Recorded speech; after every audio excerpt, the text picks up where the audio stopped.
My name is Jay Hansen. I am the chair of the Oregon State Mechanical Board, and I'm going to call this meeting to order today, the 13th of September, 2023 at 9:31 a.m. Nathan, could you please take the roll, please? Chair Jay Hansen. Here, present. Yes, virtually. Vice Chair Eric Fanning. Present. Walter Cottle. Present. Chris Miller. Present. Jed Sherman. Good morning, present. Ted Zook. Present. And Kevin Duell, I do not see yet on the line, but he is scheduled to appear. And All Chair, right, we do have a I quorum. appreciate that, Nathan. Thank you very much. Has anybody had a chance to review the agenda? Do they have any role? Please. I'm sorry? Here, present. Yes, virtually. Vice Chair Eric Fanning. Here, present.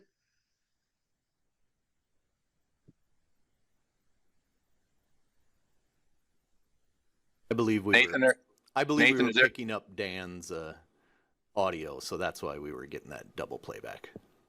that was strange, Yeah, Nathan. we should be good now. It was a little bit confusing. Are we ready to move on to the approval of the agenda, Nathan? Yes, go ahead, Chair. Yeah, okay. Has anybody had a chance to review the agenda, and do we have any comments or any order of the business to approve? No comments from the vice chair. All right, hearing none, I'm going to move the agenda in order. And how about the minutes from the last meeting? Do we have any comments on the minutes from the last meeting of June 21st? None. Hearing none. I'm going to rule that those are accepted into our meeting. The next scheduled mechanical board meeting will be December 6th of this year, and I look forward to seeing all of you at that meeting, as I always look forward to seeing all of you. We'll move on to public comment. Ian? Thank you, Mr. Chair.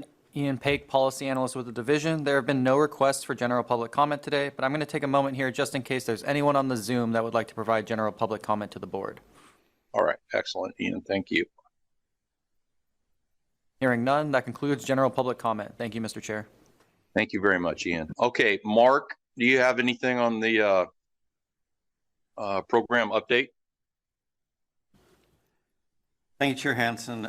For the division, Mark Heizer, Mechanical and Energy Engineer. Just some minor notes that, of course, the 2022 mechanical code training has been out and available for use for building officials and inspectors. The work from the last meeting with the 2023 residential code mechanical provisions, we're hoping to see that out soon in published form for coming into the next year for use in the residential arena. The work on the 2024 Oregon Energy Efficiency Specialty Code is in progress. There are a few mechanical items in the new version of 90.1 2022, some that are helpful in clarifying for application of the Energy Code. Always recommend people follow and see what's happening on the energy side. Other than that, not much is happening on the mechanical side. Thank you, Mr. Chair.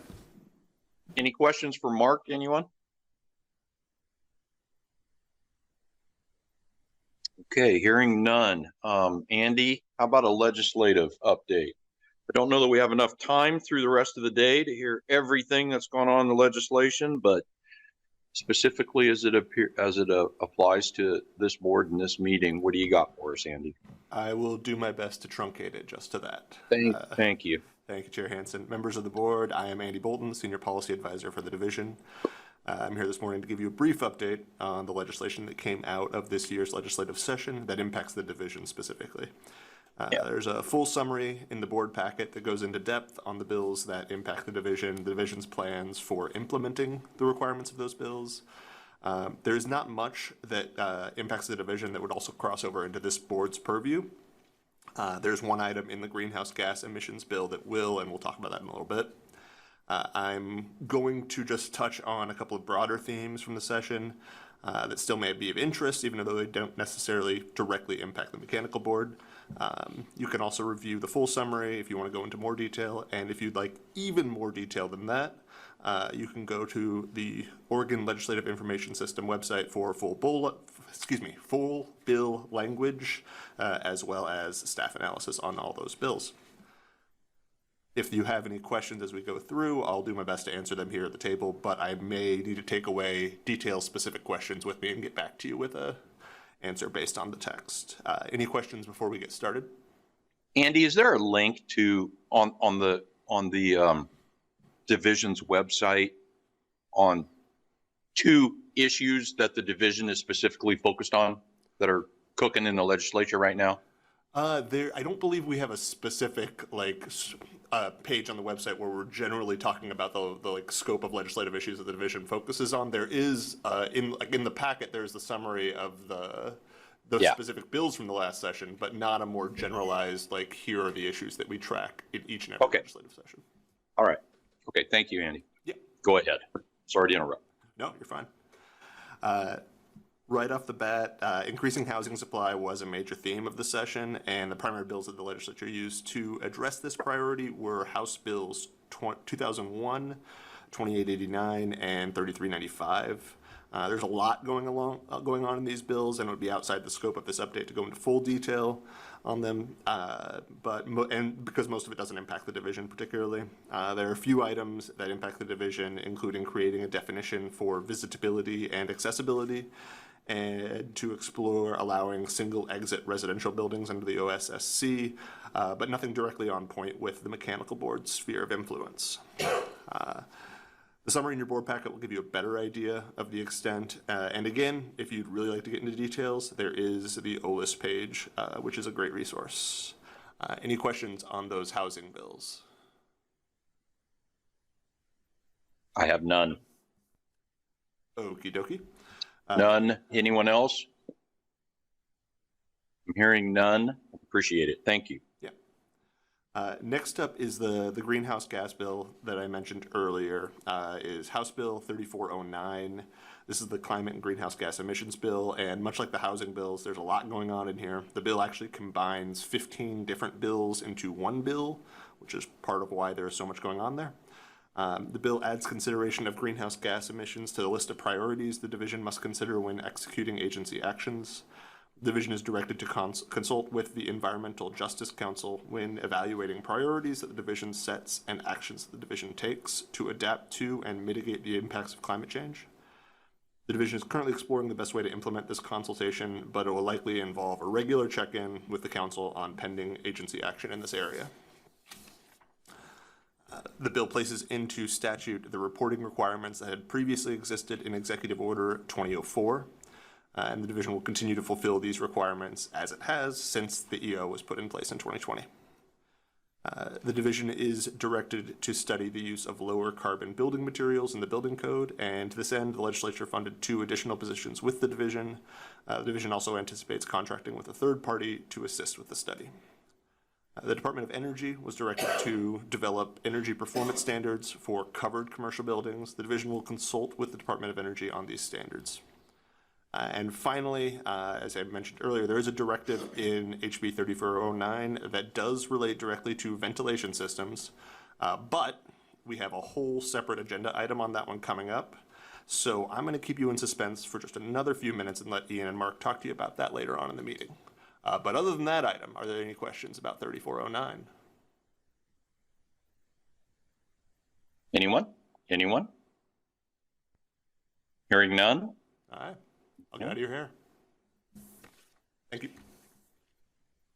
Okay, Nathan, this is where my agenda lets me down because that's the end of the meeting as far as I'm concerned. But I believe that we have some more going on in communications, and I anticipate the next one is going to be Mark commenting on a particular communication we have from the legislature directing us to do something. Am I correct, Mark? Mark Heizer with the division. The next item on the agenda is new business item VII.A, which is about statewide alternate method 2101 and updates to that. Okay, statewide thank you, alternate Mark. My agenda stops right now, so I'm a little handicapped at this point in time. We'll be happy to assist. We will. Thank you. I can introduce this one for you, Mr. Chair. Yes. Ian Paik, analyst with the division. This agenda item is to approve the technical and scientific facts of the proposed statewide alternate Thank you. method of SAM 2101. You can find further information about the proposed technical changes in the memo in your board packet, and Mr. Mark Heizer is available to field any technical questions you may have. This item will require a motion to approve the technical and scientific facts, examples of which are also included in your board packet. Thank you. Thank you.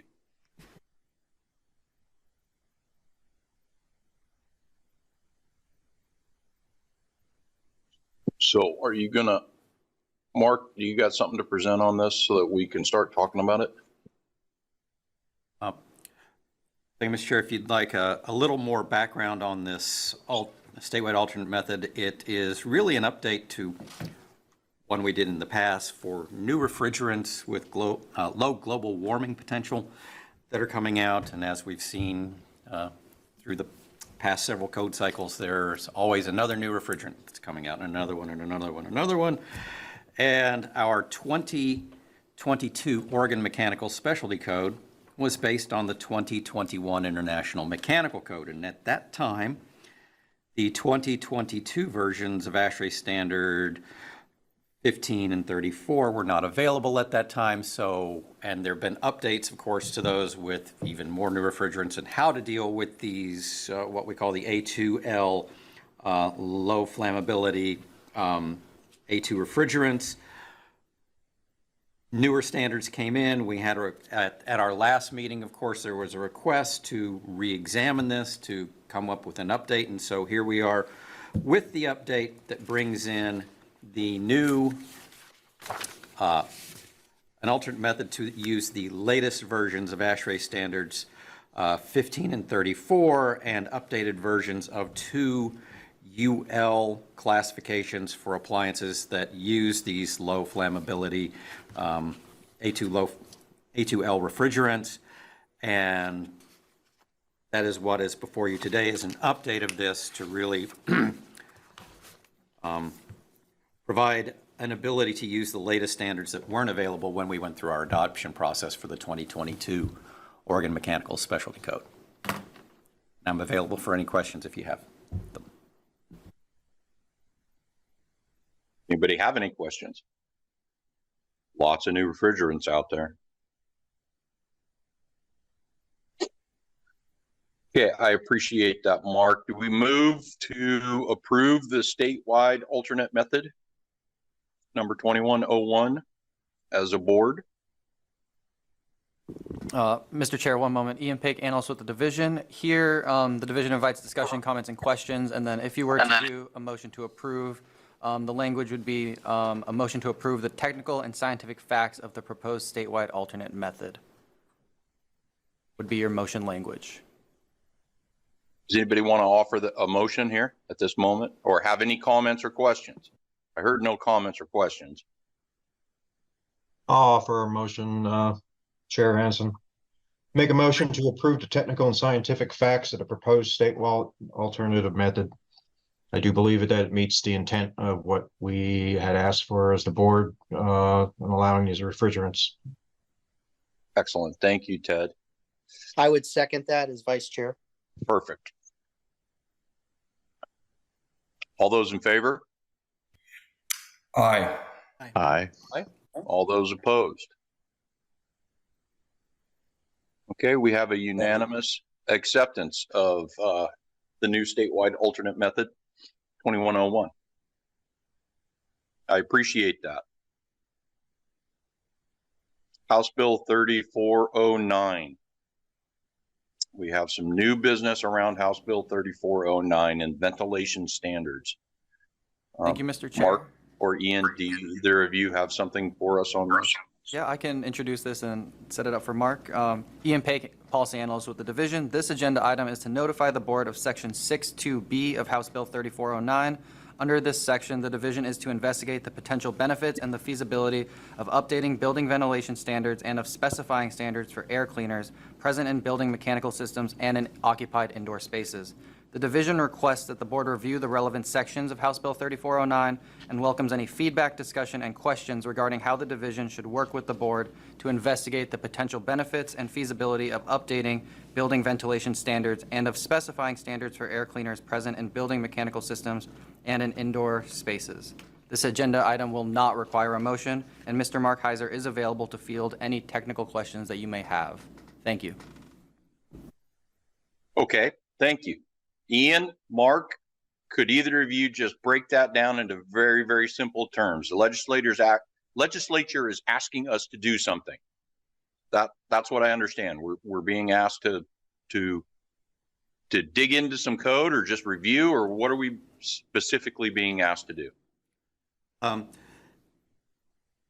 The quotation is to investigate updating of building ventilation standards, which of course we currently have our 2022 Oregon Mechanical Specialty Code and a modified version of the International Residential Code and mechanical standards for ventilation of buildings, which have been modified in the state of Oregon.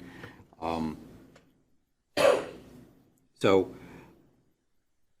are there potential benefits, and looking at the feasibility of updating what we currently have? And that's for discussion and review amongst this group, and also looking into specifying standards for air cleaners present in building mechanical systems as another investigation as part of this. So we're looking to get feedback and discussion among this group to see what further items might be needed or where we are today. Thank you. Mark, I have a question. What section, you're talking section 6.2.B? 6.2 sub A sub B. Sub A, Little sub a, B. capital B.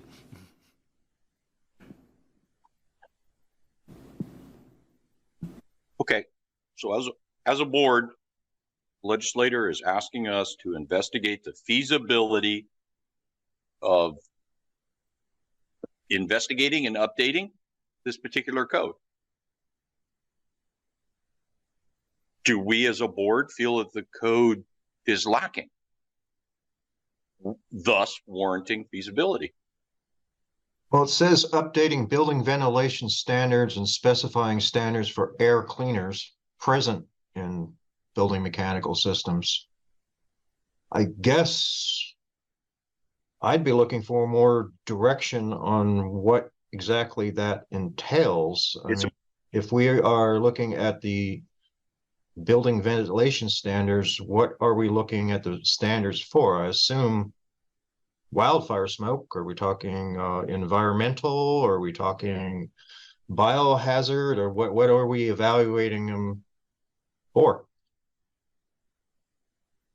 Chair Hansen, if I may, Alana Cox, Administrator here at Building Codes. And Ted, that was the question we asked during session. What kinds of air problems are you asking that we investigate?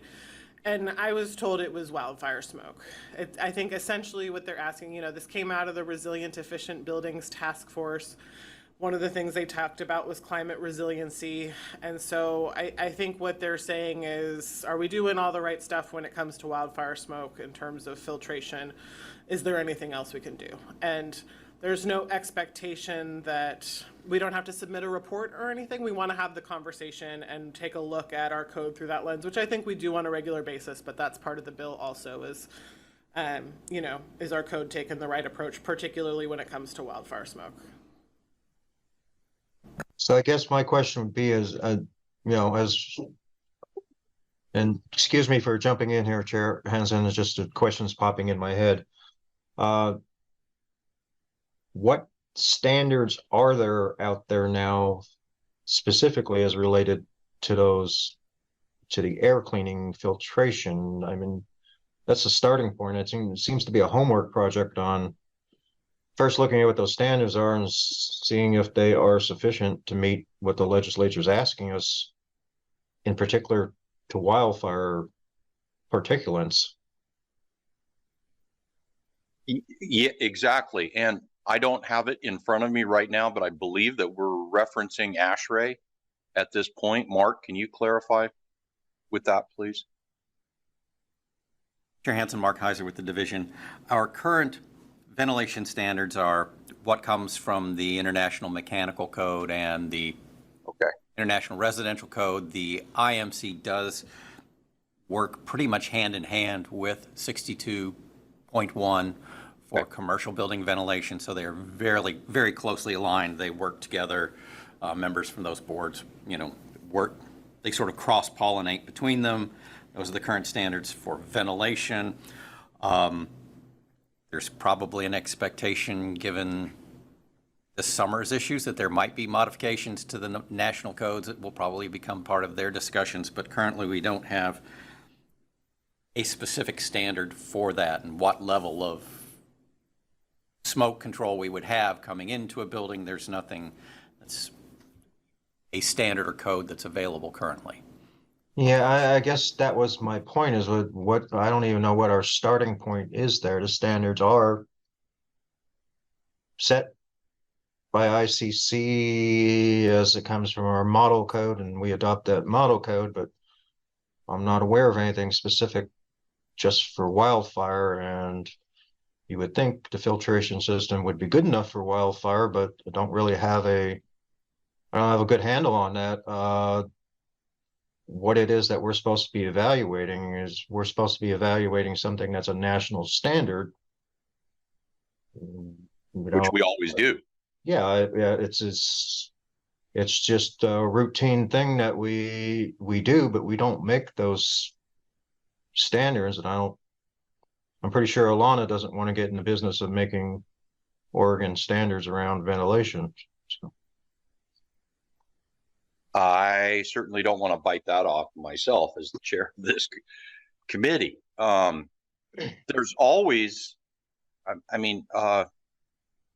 when we have problems with outside air quality due to particulate as a result from smoke.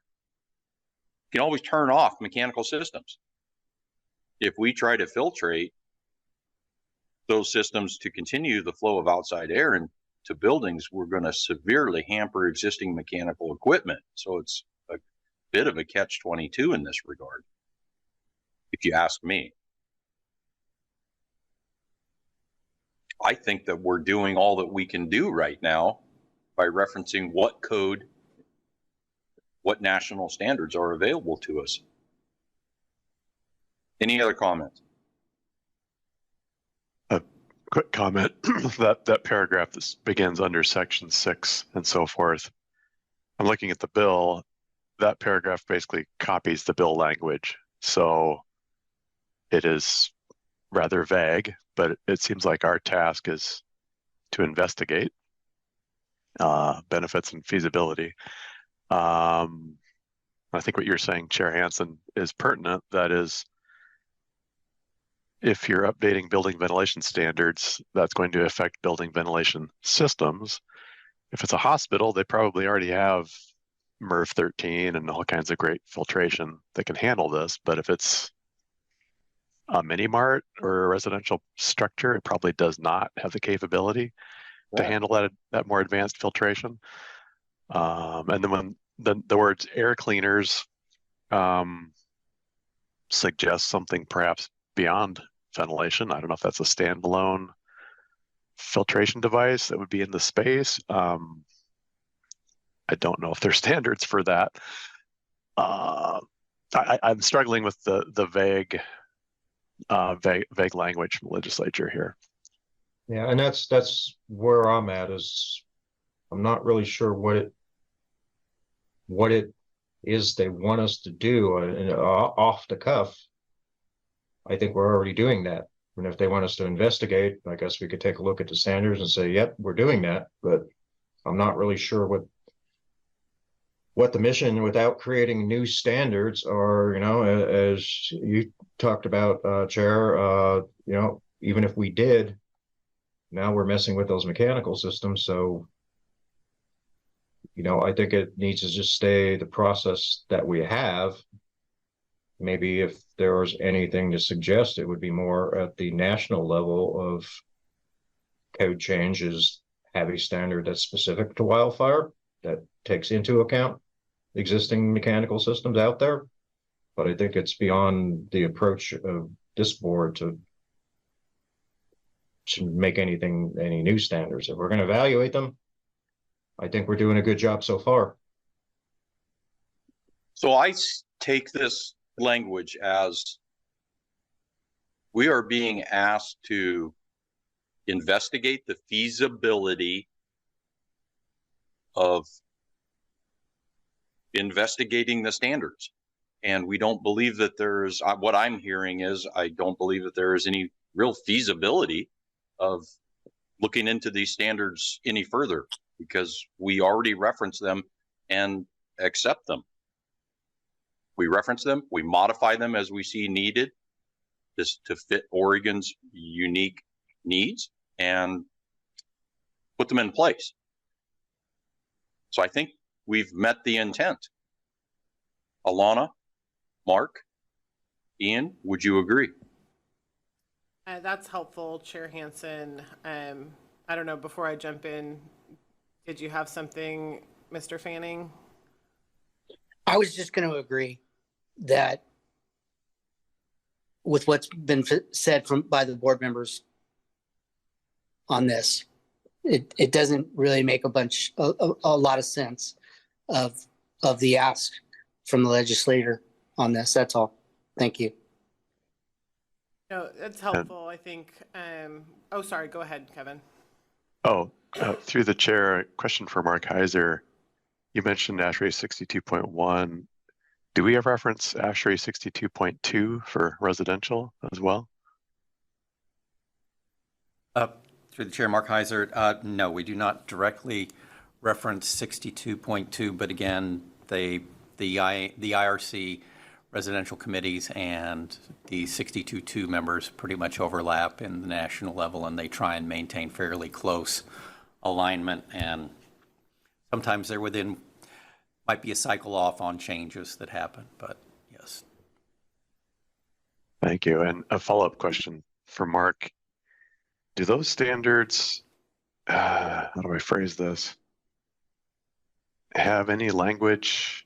I mean, I'm familiar with these standards. I haven't seen language specific to wildfire mitigation, but is there an indirect path to that? I'm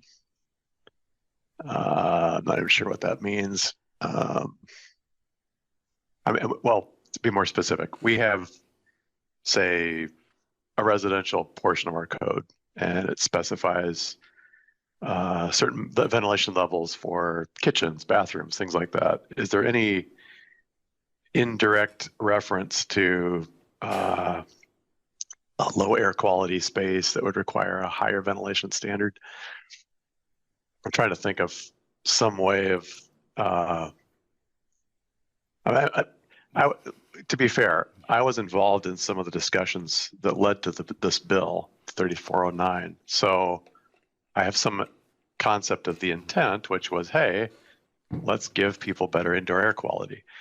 But I don't know if there's a standard that exists that provides that pathway. And to echo what others have said, I don't think it's the board's job, or should be the board's job, to come up with a standard. That's scary. So I'm wondering if there's some indirect path to get there through existing standards. I hate to ask again, Kevin, but the question was? Mark, maybe that's a good segue, because I was going to say A lot of preamble how we've there. been thinking about this, if I can. So this is Alana again at the division. So when folks have talked about wildfire smoke mitigation, I think we have a couple things we try to keep top of mind as we're looking with an Oregon lens, and they're not mechanical code things necessarily. I think it more comes into the energy code and the residential code and other places. But one of them is making sure that folks have control over their air intake, making sure that there's not a situation where someone in multifamily housing isn't going to be able to turn off their air intake during a smoke event. That's been one of the things we've been keeping in mind, right, Mark, in terms of, understanding that we experience these smoke events. I think the other thing we've been talking about, well, the point of confusion I think that exists a lot is around our scope of authority and kind of new construction versus like a plug and play air cleaner you put into an existing building, right? Which is not something within our scope of authority to regulate or require. I think other agencies are working on providing some grant funding and other things to help schools or, different types of buildings in high smoke event areas to put in those things. And that makes sense to me because there's no real way that we would be able to regulate and require something that's more of a maintenance standard. The other thing we've been talking about is kind of the filter sizing, and maybe I'll stop that sentence right there before I say anything stupid and let Mark follow up. In terms of anticipating that some folks might want to be able to fit a larger filter, right, Mark? Correct, yes. Mark Heizer with the division. It's something like, yes, again, isolation. That's currently it's in the national model code and in our local code for one, in our residential code, there needs to be an accessible ability to turn off the ventilation system, say when you're on vacation or during a outdoor air quality event. Commercial language is a little tougher, and it's not specific in that in the national level. How that happens, that might be something that's out there. And of course, again, when you're looking at things that are filtration, you're looking at potential of looking at the filters that could be swapped, or, because it's something that's not happening year round. It's something that's more a maintenance item of, we're having an event, we want to put in better filters during this, but there's not a need for those filters for a majority of the year. So it's a balance there. Also looking at, within air quality, how much you bring in versus energy efficiency. And we're looking at trying to make sure that we have to keep that perspective in there as well. And if you put in also high efficiency filters all the time, there's the energy penalty of having that additional drop there, and also the overall efficacy of these, of what would be in a typical space. Yes, hospital filters, when they're HEPA and very thick and very expensive, those will definitely handle smoke particles. Then you have to look at how much effectiveness you get for what's available really for residential or your typical rooftop unit or your typical commercial application. It's a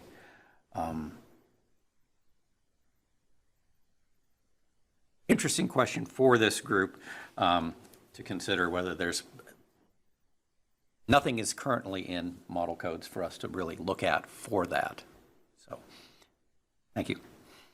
Yeah, if I can, thank you, Mark, if I could follow up Alana Cox again at the division. So I think in general, what we're looking at, and I think some of the challenge with this language is that it's not very specific. It does not say wildfire smoke, right? And we need our systems to be adaptable to different challenges. And what you want to do in the case of an infectious disease problem is different than what you want to do in the case of wildfire smoke mitigation or some of those other things. So I think making sure that we're just keeping top of mind that adaptability with regards to wildfire smoke and all the other things, indoor air quality things that could come into play will be important. I think it's going to be hard in my mind to do any specific requirements that don't kind of cut multiple ways, right? And even that are location specific, I think maybe is what you were getting at, Kevin, because air moves, right? So it's like, we're going to fire harden the homes in the high wildfire risk areas. I don't know if it makes sense to have give them different ventilation standards or not. But there are going to be smoke events in places that are not high wildfire risk areas because, you know, we've seen that occur in Oregon. So I think it's just going to be something we have to continue to think about in code development, making sure that we're not having unintended consequences when it comes to wildfire smoke events or any of the other indoor air quality issues. And through the chair again, is there a way that we as a board or the division can press for standards to be developed by existing like ASHRAE and such? Or, you know, press or promote, don't use the right verb there. Through participation at national model code level, following what is happening there, following what happens at the ASHRAE meetings, of course.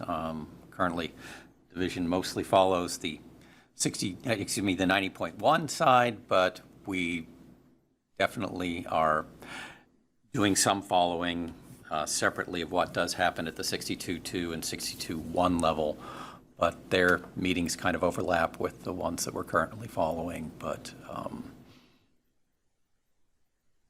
we try to keep abreast of what's happening at the national level and see about, you know, and I'm certain that there will be some more discussion on this at that level after the East Coast got a chance to have a taste of crunchy air this summer.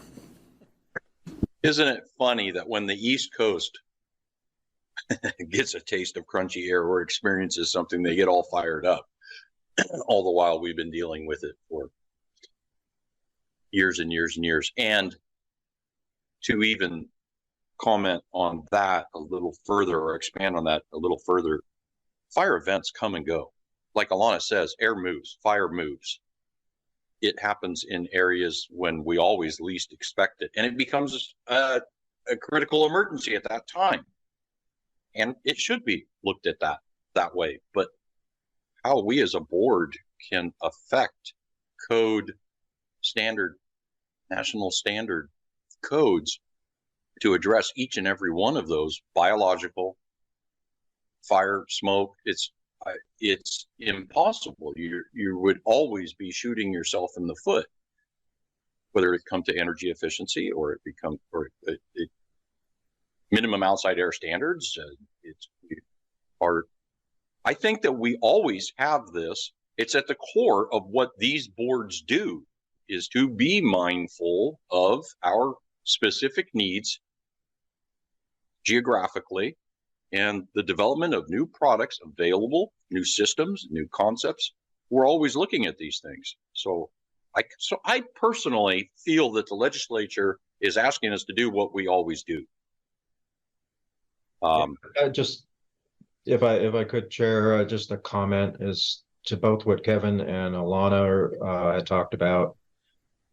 You know, outdoor air quality is already addressed, you know, in the 6.2 standards.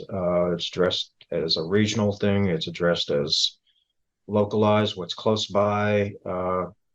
Wildfire smoke is one of those things that, you know, as Alana said, you don't have to be in a wildfire area. The East Coast is an example that they got the California or the Canadian smoke coming in. So at that point, what kind of air filtration are we looking at? You know, you look at building code on anything.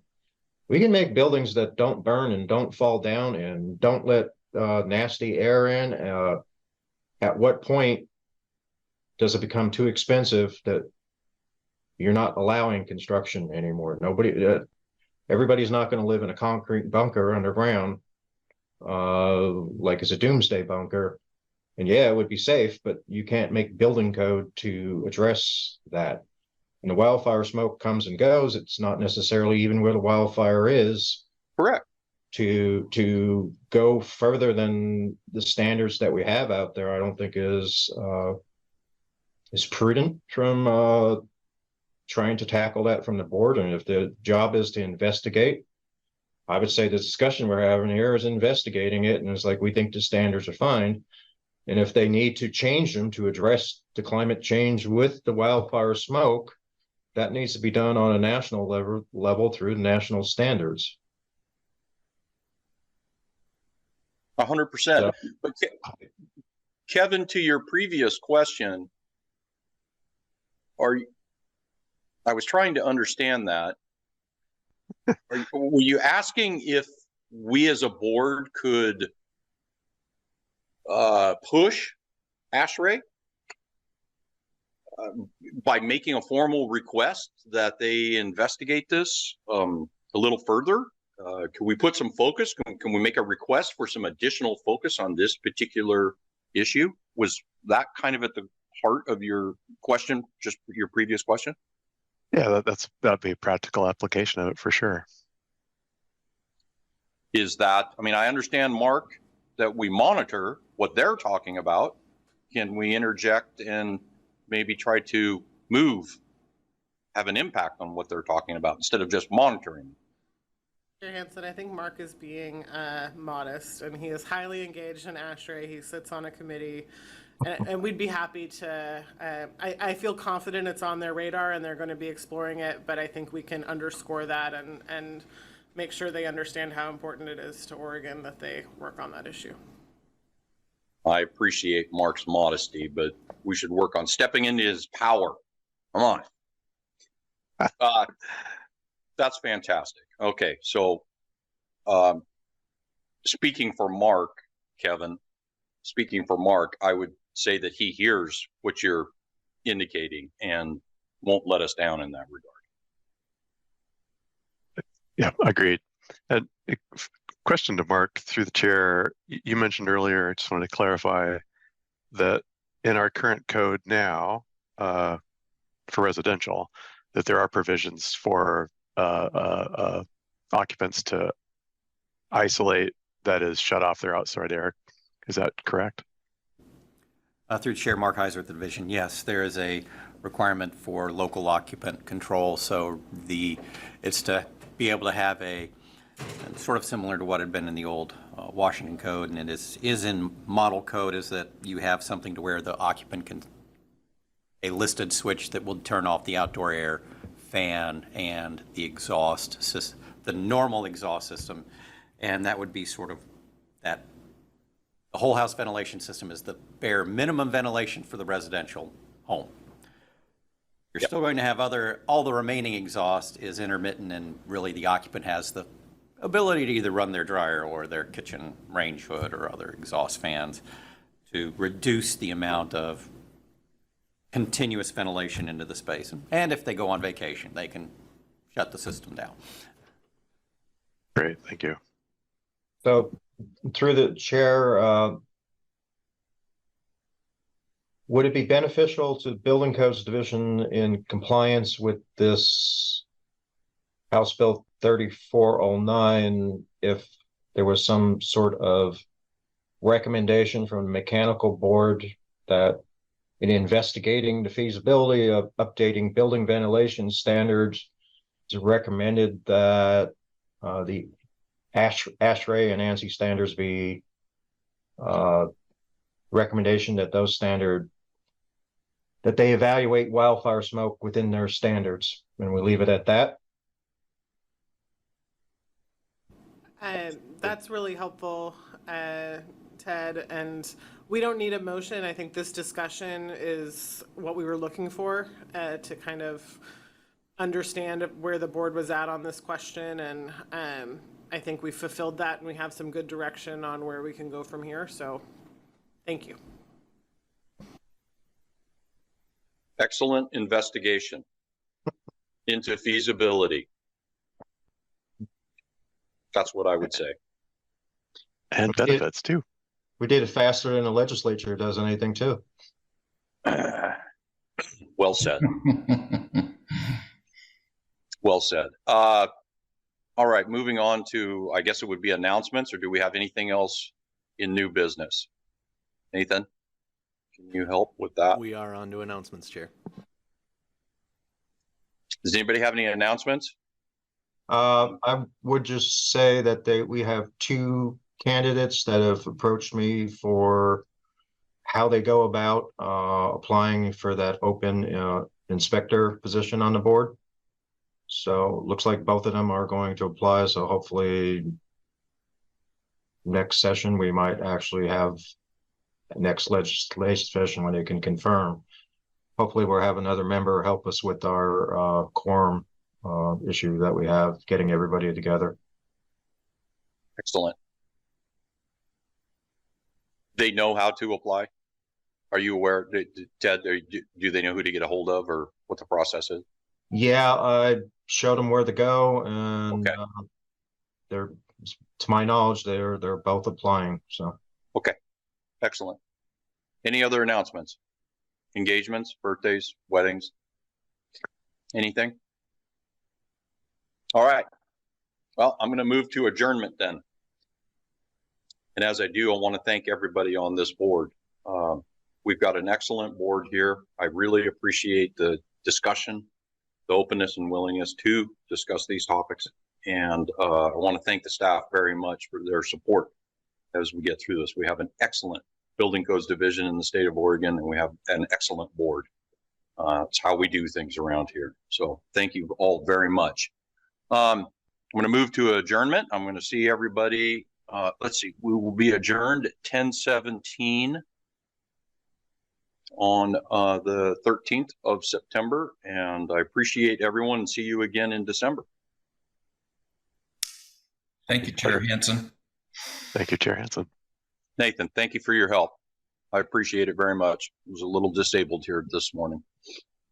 Thank you, Chair. Take care, all. Thank you. Have excellent days.